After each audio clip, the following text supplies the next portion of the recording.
Welcome to Illinois in Focus. I'm Greg Bishop. Coming up, we'll review the week's top stories about ongoing litigation against Illinois' gun ban, the state's finances, and Illinois crime.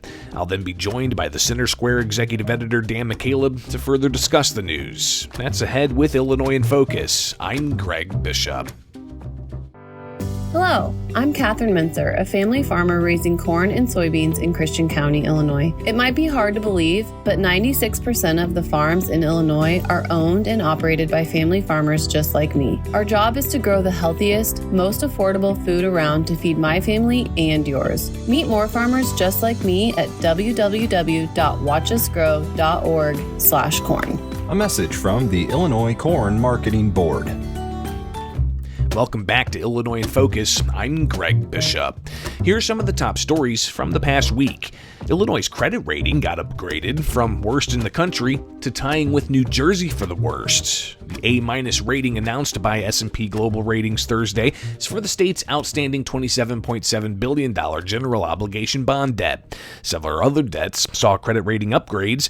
Governor J.B. Pritzker and other State House Democrats heralded the news as a sign of their budget management. Democrats say they manage the state's finances without the billions in federal tax funds for COVID-19 relief. Truth in Accounting founder and CEO Sheila Weinberg sees it differently. The amount they borrowed from the Federal Reserve was paid down, and some of the old bills were paid down. That was the good news. But again, if you get $8 billion, you can look pretty good. Weinberg notes credit rating agency ratings are not an indication of overall finances. It is just a rating on the risk on whether the bonds will get paid.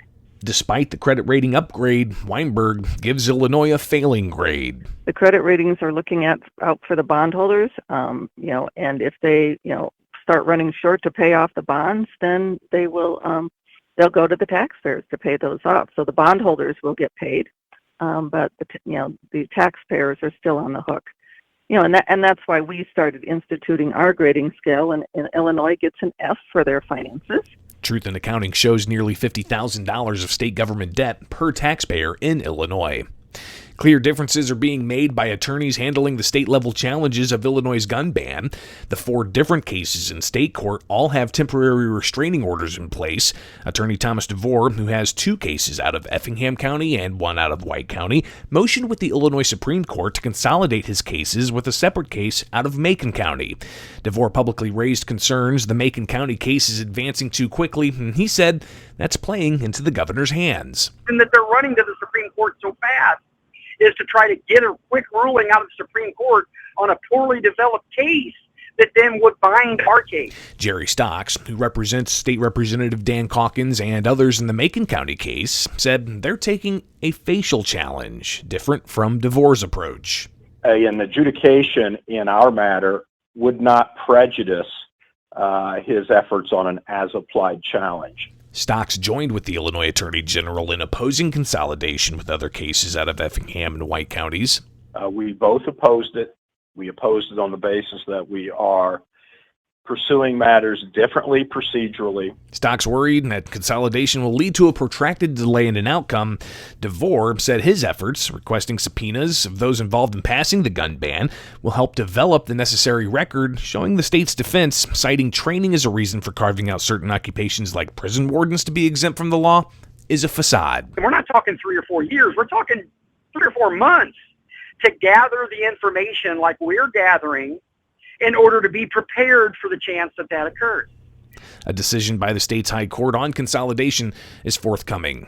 Meanwhile, 4 cases challenging the gun ban in federal court in the Southern District are still pending, a status hearing set for Friday. Murder continues to be a problem for large cities on each side of Illinois. According to new numbers, Andrew Hensel has more. A new report by WirePoints looks at the total number of homicides in the 75 largest cities in the U.S. The city with the most murders was Chicago, with 697 in 2022. That is up from 500 in 2019. Matt Rosenberg of WirePoints says Chicago specifically has not done a good job getting these violent criminals off the city streets. Arrest rates are 5% in Chicago. We compiled that from a city database for the year 2022, looking at just the major crimes. It's amazing. Southern Illinoisans are also being affected by the issue. St. Louis ranks second in homicide rates. St. Louis had the second highest rate nationally, 68.2 homicides per 100,000 population, after New Orleans. Chicago's 697 murders in 2022 is 181 more than the second most, Philadelphia, with 516.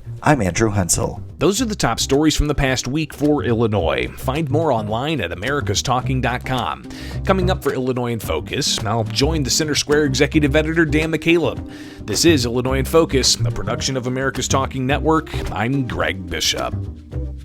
If you're looking for civil, intellectual conversations with those shaping the future of freedom, try the Future of Freedom podcast with me, Scott Bertram. We speak with leaders across the country in the greater conservative and libertarian movements. In-depth conversations about where the next intellectual battles will happen across the country. It's the Future of Freedom podcast. Find it at americastalking.com or wherever you get your podcasts. Welcome back to Illinois in Focus. This is the Crosstalk segment. I'm Dan McCaleb, executive editor of the Center Square Newswire service. Joining me today is Greg Bishop, the Center Square's Illinois editor and senior Capitol reporter. How you doing, Greg? Dan, it is busy as can be with the legislature starting their full spring session. Seems to be in full swing now, so there's a lot for us to talk about. Well, why don't we get right into it then, Greg? A story you've been following for weeks upon weeks now. Before this current session started, Illinois lawmakers passed a ban on more than 170 semi-automatic guns and rifles and capacities of certain sizes. Of course, we've written about lawsuits that have been filed in both state and federal courts challenging the constitutionality of that new ban. Several state courts have already issued temporary restraining orders blocking enforcement against the plaintiffs in those cases. But we had our first federal court decision in the past week. Tell us what that was, Greg. Friday in Naperville, there was a federal judge, Virginia Kendall, who sided with Naperville and the state of Illinois for their gun and magazine ban, saying it was constitutional. And this is the first federal decision on this issue. But what's interesting about the Naperville case was it actually started back in September, just focused on Naperville's gun ban. So it was a case that was much further along months before the state of Illinois passed the statewide ban. So ultimately how we got to this point was case was filed in September. A lot of the court back and forth had already proceeded. And then you have the plaintiffs in that case out of Naperville amending it after the state passed their gun ban. So the case being amended was heard late January, and the judge, after several weeks of contemplating the issues, ordered that a temporary restraining order and preliminary injunction would not be granted. And that is a signal out of the Northern District of Illinois in that particular case. So again, the first ruling, and of course the gun control advocates like GPAC, they came out with statements applauding the decision. But a lot of the gun rights groups who have lawsuits in the Southern District of Illinois federal courts, they're saying that this judge, Virginia Kendall, has actually been overturned twice on gun control issues out of Chicago. There was a 2011 case and a 2014 case, both from Rhonda Ezell, challenging Chicago's ban on gun stores and gun ranges. The judge in that case, Virginia Kendall, ruling against Ezell, but being overturned two different times in those cases. So a lot of the gun rights groups, they say that they anticipate that her ruling is going to be overturned on appeal. But they also have 4 separate federal cases in the Southern District where there's been some movement there as well, including the judge ordering the state to put out a list for their response of all items banned, not just guns banned, but all items banned, which could get into the minutia of different types of gun parts that might not be allowed to be sold.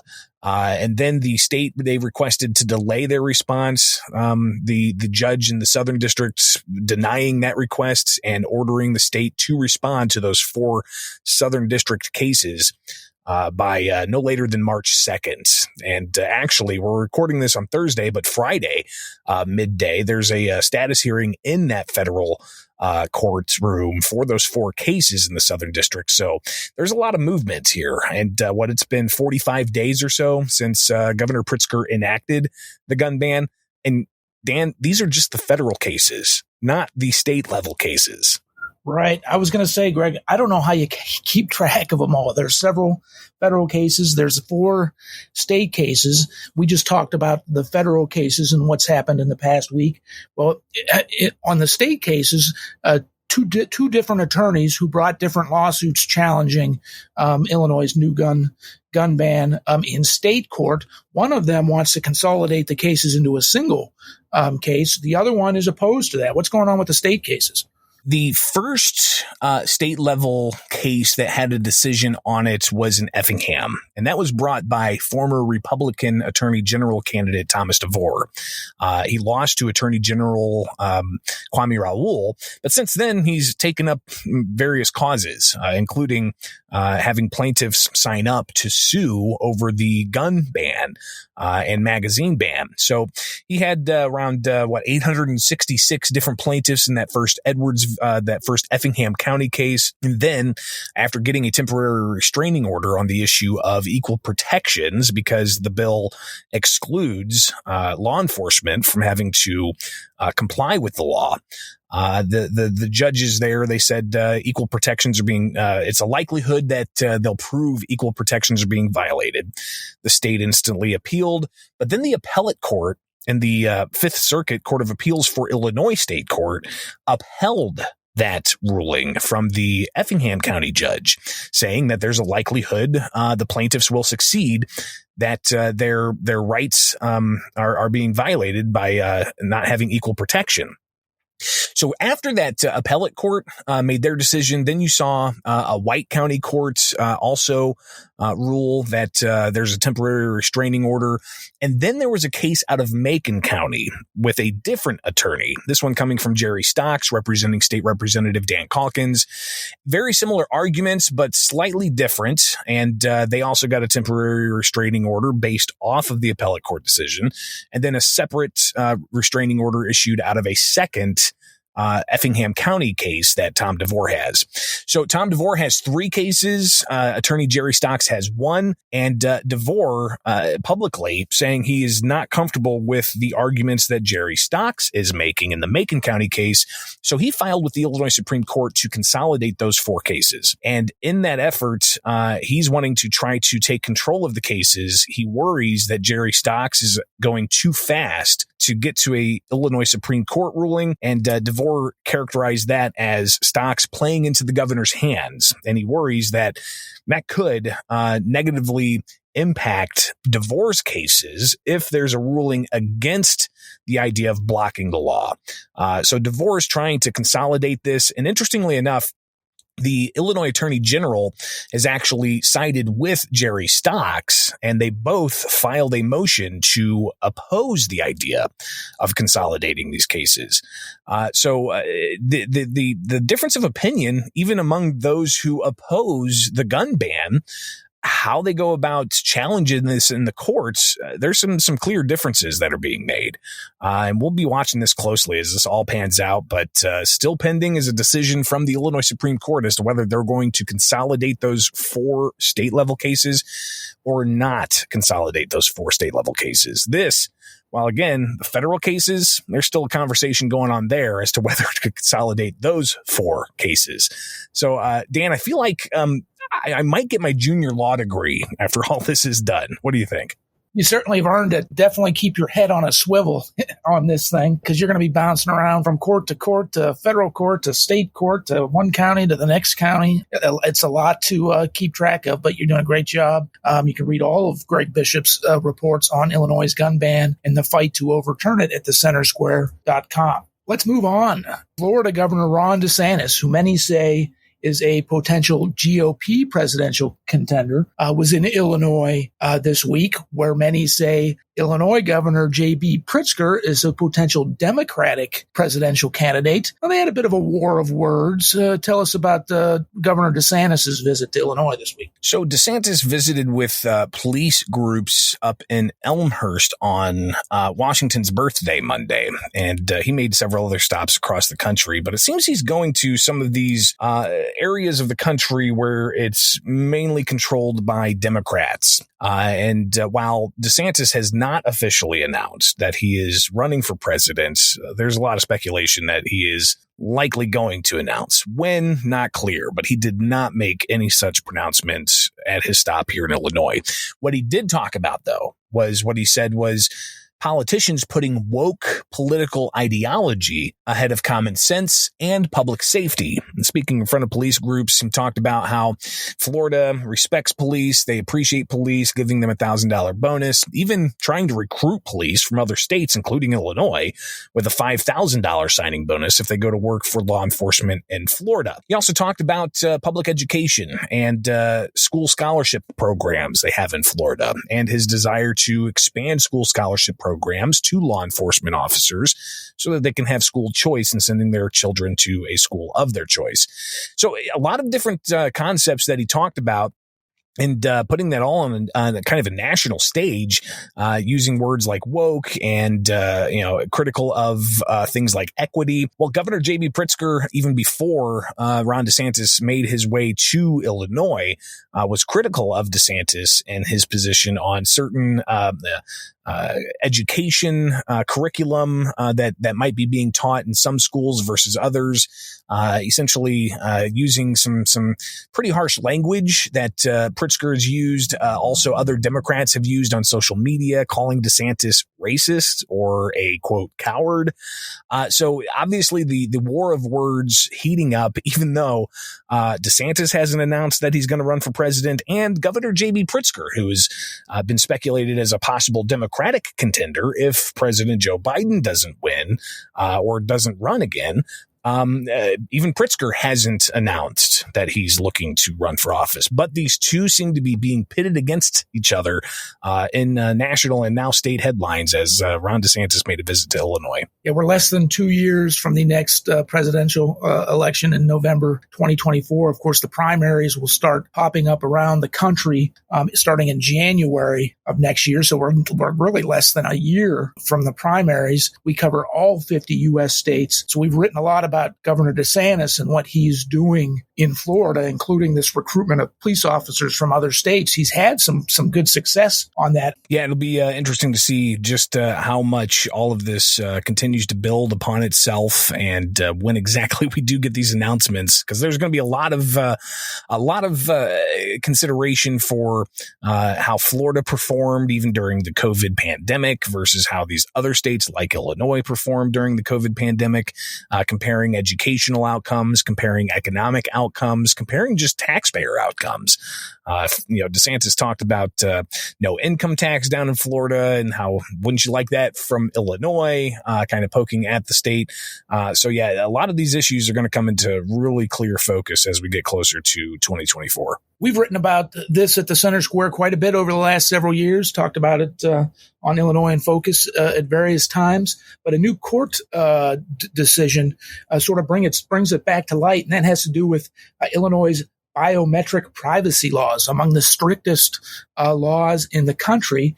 White Castle recently was in court over alleged violations of Illinois' biometric privacy laws. And now there are some business groups calling for changes to the law because of the outcome of that White Castle case. Tell us about that. So yeah, the Biometric Information Privacy Act, also known as BIPA, more than 1 million Illinoisans kind of know about this because they got checks from Facebook for the social media company violating the state's BIPA law. And essentially what Facebook was doing was they were collecting and cataloging individuals' unique facial identification and using that against the individual's informed consent. And that's kind of the crux of what the BIPA law is all about.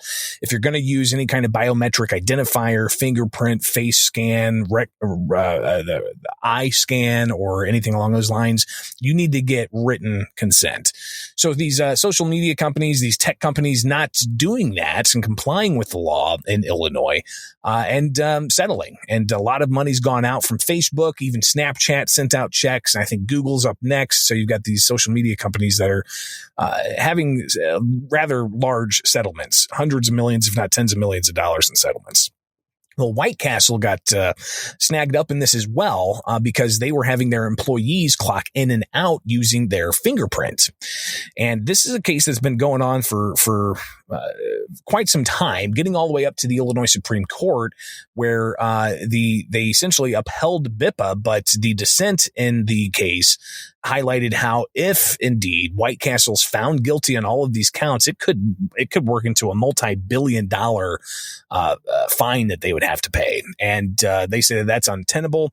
And you have tort reform groups from across the country and across the state saying that this is just another indication of Illinois being a state that's not friendly to business and could cause some significant economic problems down the road if the BIPA law is not modified or amended. So, we'll likely be watching that very closely. Yeah, but violations of the BIPA law can come with $1,000 fines.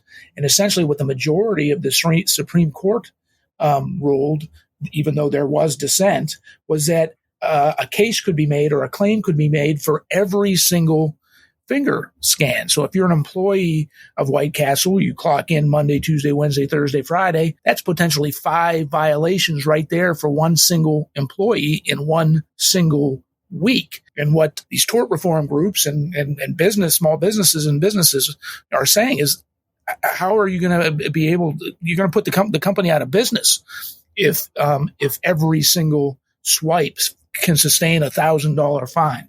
Yeah, it's obviously something that it might have been an unintended consequence, but will lawmakers address it? I think is a big question as they are in session through mid-May.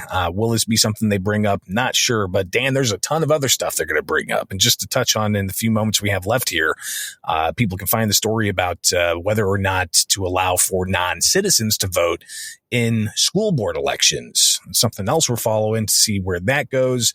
This would allow for the state to designate local school board elections as non-state elections and give people who are in the country as undocumented residents the ability to vote in those school board races. So that itself is a pretty controversial issue that is going to get a lot of attention and a whole host of other issues that we'll be watching closely here with the Center Square from the Illinois State Capitol. Let's just talk briefly about that, that allowing non-citizens to vote in school board elections. School board elections, they're not held in a vacuum. When you go to vote for your school boards, you're voting for all kinds of other things. It could be municipal races. It could be county-wide races. So how do you allow non-citizens to vote in school board elections, but not vote in the other elections that are all going on at the same time? It's a great question. And this bill would essentially task the Illinois State Board of Education to create a separate ballot of sorts. When I talked with the sponsor of this, she said it's really an opening conversation that they're wanting to have. So it's nothing set in stone, but obviously it's something that they're wanting to advance. And we'll be watching closely exactly how the mechanics of this would work. Essentially, there's been a flood of migrants crossing the border, both legally and illegally, since Biden took office. And then, of course, Texas Governor Greg Abbott, Texas having the longest border with Mexico, has been the most affected state by this. But then Governor Abbott's been shipping migrants up to Chicago and other blue cities across the country. So there's even more non-citizens essentially in Illinois today than there were just 2 years ago. Greg, I appreciate your insights into all this. Listeners can keep up with all of the stories we talked about and even more at thecentersquare.com. For Greg Bishop, I'm Dan McCaleb. Thank you for listening.